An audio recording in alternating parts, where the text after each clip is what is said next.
And we continue. Re, Egyptian sun god of Heliopolis, the supreme transcendental deity manifest in the three spheres of sky, earth, and underworld. Re is really the power of the sun disk, which the Egyptian felt could be best indicated by a falcon carrying on its head the sun, encircled by the protective cobra goddess. In some myths, the god Re is seen as an aging monarch of the universe whose hair is of lapis lazuli, whose bones are made of silver, and whose flesh is the most precious metal gold. The pharaohs of Egypt formulated in a way of enhancing their divinity by forging a link with the sun god. They promulgated the concept that each pharaoh was Re's offspring.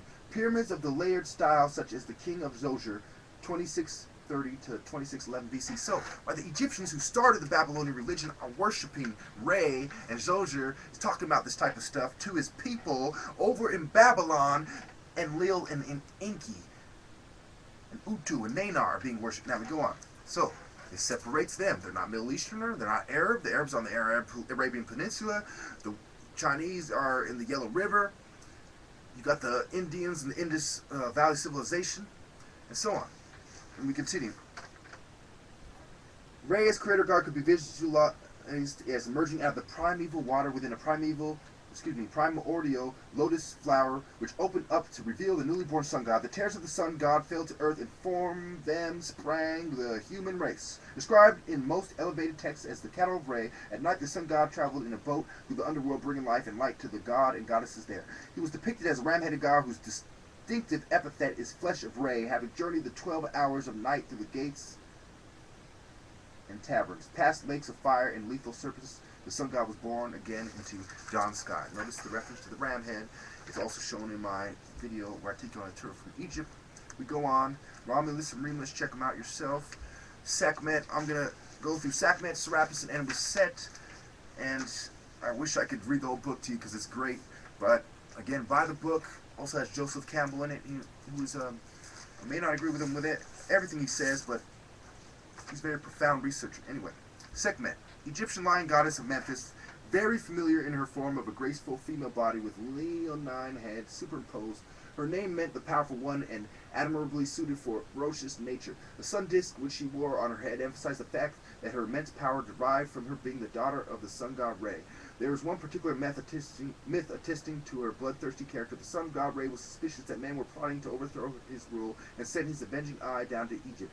This eye of Re started out as Hathor, but transformed into Sekhmet for the slaughter. Sekhmet sought out and killed men and drank their blood. At night, the sun god wanted to stop the massacre, since if the whole human race was destroyed, there would be no upkeep or offerings in the temples. He and the other gods swamped the land of Egypt with barley, beer, dyed red, and on the following morning, when Sekhmet descended to Egypt to complete the killing that she drank, which she took to be human blood, became intoxicated and forgot her plan to slaughter the remaining men. The Egyptians portrayed her as a goddess able to bring epidemics, but also to ward them off. The title priest of Sekhmet was therefore taken by the magician who was present with the physician at difficult cures.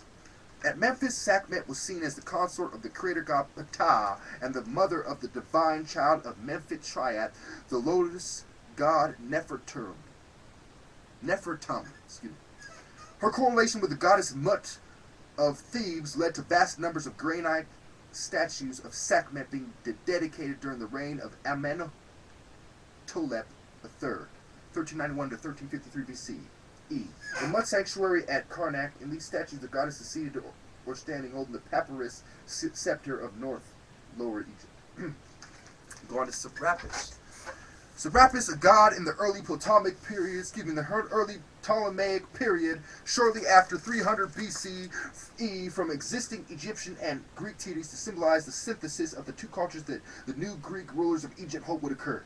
The concept of this hybrid god was entirely evolved at the court of Alexandria, and there is no basis at all for the suggestion by the Roman historian Tacitus that the new deity had origins in Asia Minor.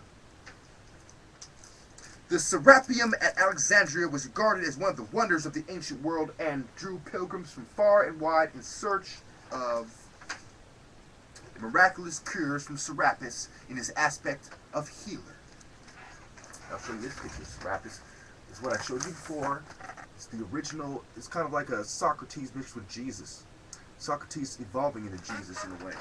The secret societies evolve in their image of Jesus, a righteous man who embodies the characteristics of God at the same time. And we go on. The name Serapis was formed from the description of the sacred bull of Memphis after its death as Osiris Apis or Osorapis. The attraction of the bull cult of Egypt's political capital before the conquest of Alexander the Great in 33 BCE lay in the underlying concept of resurrection after death, combined with the vigor and fertility of the bull. From the Hellenistic world, Serapis drew upon a number of deities. The Greek king of the gods Zeus gave the idea of sovereignty. Helios provided the nature of sun god. Dionysus represented fecundity.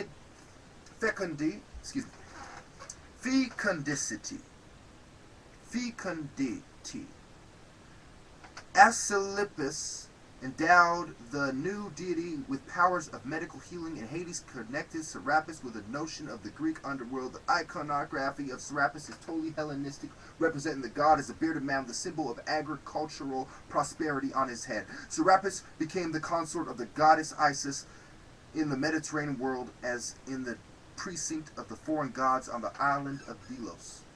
I'm going to get into Sargon, and then I'm going to talk